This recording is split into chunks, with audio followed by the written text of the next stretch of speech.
Okay. Hi, everyone. Welcome to True Disabled Story. My name is Nico, and I use he, him pronouns. I'm a white man with parted blonde hair, large blue and brown spectacles, and a plain white t shirt. I'm seated against a purple wall and some bookcases. This is my home office.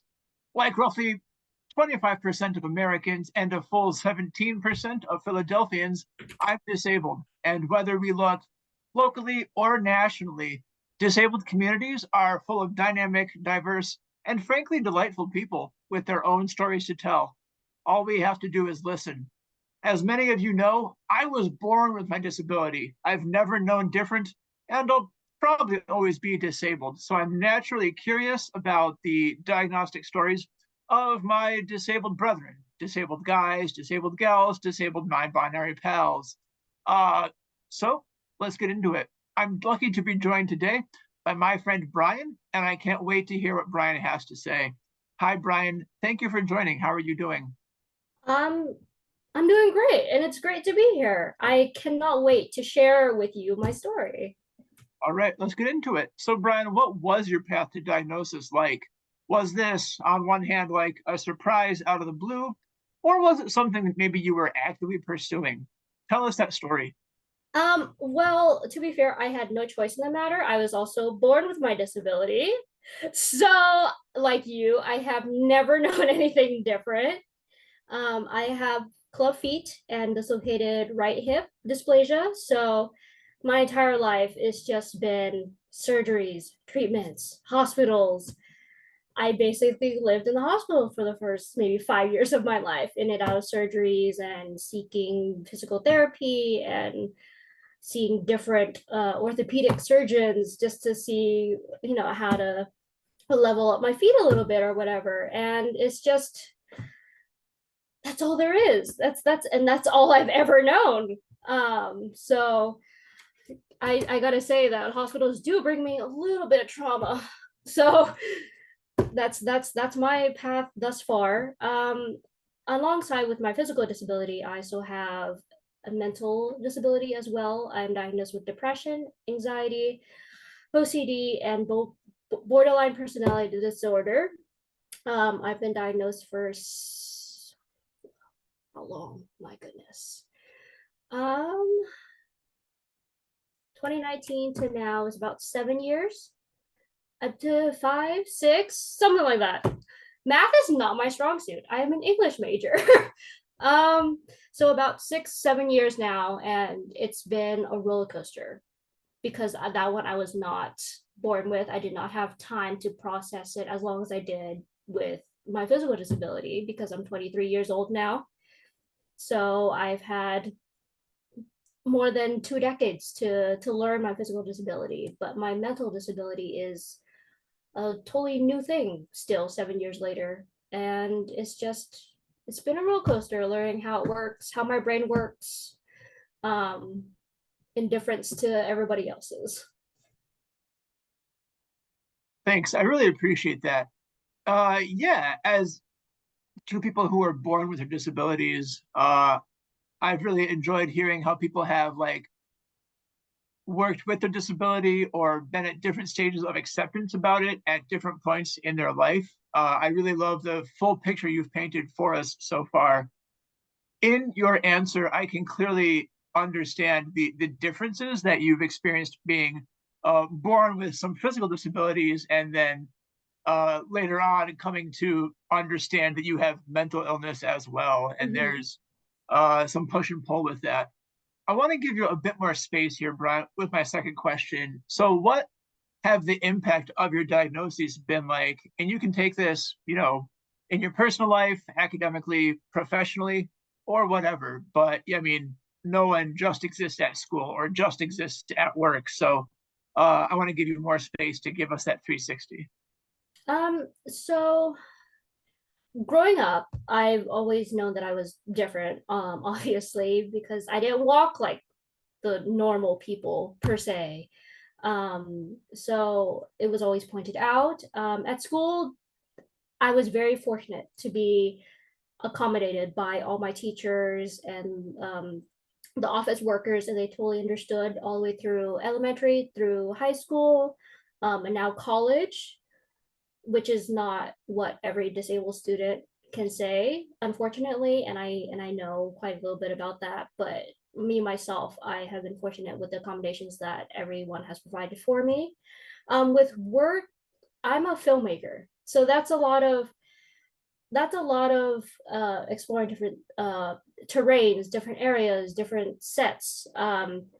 And just like school, I'm very fortunate to work with a team that are more than helpful with accommodating my disability when needed. They'll provide me a chair because I can't stand for too long.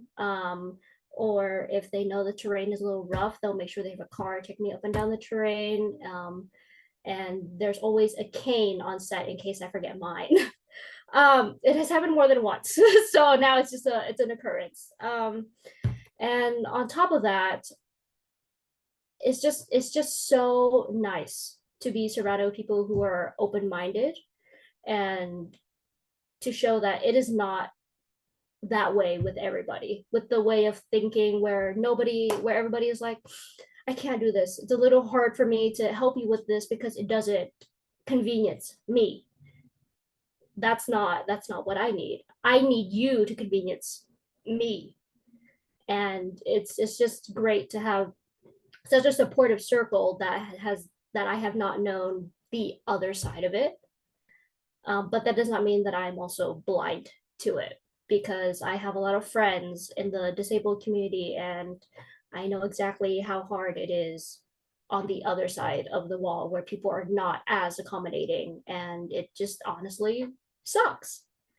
Um, so my goal that I have been striving forward is that my goal as a filmmaker, I'm putting out LGBTQ plus and disabled films into the world, because Hollywood has done a few, yes, but they have not done it correctly. They have not done it under the perspective of a person in the trans community, in the disabled community, is a minority, and I'm all three, and nobody will have the perspective that I do with being all three.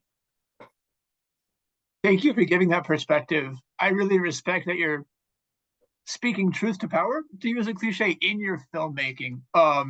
If we can't see success, we can't be success, and that holds Right. true for any demographic. So that's really awesome. Brian, one of my big regrets about living in 2024 is that we do not yet have time travel. As a science fiction fan, this disappoints me to no end. Honestly, same. Same. But if we did, and you could use it to go back in time and advise young Brian, if you could give one piece of advice to make this disabled journey just a little bit easier, what would you tell yourself? Or even what would you tell your a younger person undergoing this same or similar processes that you did? Any advice that you have? So that, weirdly enough, is an easy question for me because I work with disabled children over the summer. I work at YLF, if you can't see that, California Youth Leadership Forum for disability students, or for students with disabilities. And I have been very, very fortunate in meeting such empowered young adults that want to know about their disability, that want to change the world with their disability. Um, so something I would tell them is just be true to yourself, because nobody knows you like you know you. And if possible, always find those people in your support circle that will support you 100%, not for this only part of you or only for that part of you or because you benefit them. It's because it's given equally, like 50-50 on both sides. And if impossible, then they are not someone that should be in your circle, because someone in the circle with this disabled person should understand that this is their disability, this is the accommodations they need, what can I do to help them in times if they ask me to, and not just be like, well, you can't do this, so let me do it for you. That's not what we need. What we need is, how can we help you? Because sometimes we don't need help and sometimes we do. but we cannot always assume that disabled people, every disabled person cannot do it themselves, because at the end of the day, we're still human beings. We do our own things. We vibe. Valid, valid. I really love this advice that you have. Um, you say one thing toward the end of that quote. If they don't accept you, they don't need to be in your circle. They don't need to be a part of your community. And that's Right. advice that I wish younger Nico would have got. So I really appreciate that advice from you. It's fantastic to see the perspective that you hold. Brian, as we close our time together, I want to give you a chance that we as disabled people so rarely get. I want to give you a chance to promote yourself, be your own cheerleader, talk about any recent wins that you have or any cool things you have coming up in the pipeline. Or if not, and you want to network, build community, where can people find you online? So stand up on your soapbox, grab those figurative pom-poms. Let's hear it. Well, my recent win, I just wrapped a movie and that's coming out in December. So if people want, they can follow me on Brian Lysander. So BRINLYSANDER, one whole word. Lysander is my middle name. So Brian Lysander. Um, and you can find my stuff there. This summer I'm going back to YLF, so I'm really excited. I get to meet more young adults with disabilities and help them navigate after the 1 week intensive camp that we have. And that's about it. I'm just really happy to be an advocate for my community. And being a person younger than most disabled adults, it also gives me a different perspective than the older disabled adults do, I feel.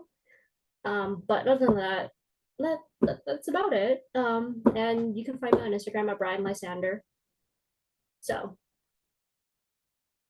And thank you so much, everyone. That was my friend and yours, Brian Lysander, Lee, coming to us from the California Youth Leadership Forum for students with disabilities. Brian is part of YLF, and I will link to all of Brian's projects in this video description. Brian, thank you so much. It was sure. fantastic getting to know you. Wherever you go, whatever you do, man, I'm rooting for you. Thank All right, you. I, take I care, okay? appreciate it. Thank you. You too. All right, take care.